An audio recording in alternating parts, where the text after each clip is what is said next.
आज आप मन के सामने एक छत्तीसगढ़ी कविता प्रस्तुत करत हूँ। कविता पसंद आही त लाइक करिह, शेयर करिह, सब्सक्राइब करिह।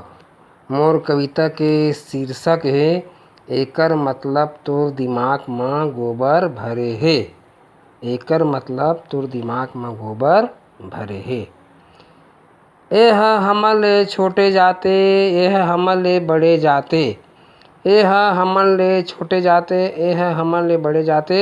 एकर मतलब तोर दिमाग में गोबर भरे हे। एकर मतलब तोर दिमाग में गोबर भरे हे। नहीं देखे सके कोकरो बढ़ती, नहीं देखे सके कोकरो बढ़ती और नहीं देखे सकत कोकरो खुशी, नहीं देखे सकत कोकरो खुशी। एकर मतलब तोर दिमाग में गोबर भरे हे। एकर मतलब तोर दिमाग में गोबर भरे हे। दिन भर एकर चारी ओकर खोदाई, दिन भर एकर चारी ओकर खोदाई, दिन भर एक दूसर की बुराई, दिन भर एक दूसर की बुराई। एकर मतलब तोर दिमाग में गोबर भरे हे।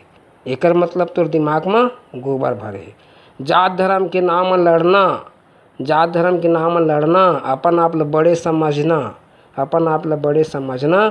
एकर मतलब तोर दिमाग में गोबर भरे हे। एकर मतलब तोर दिमाग में गोबर भरे हे।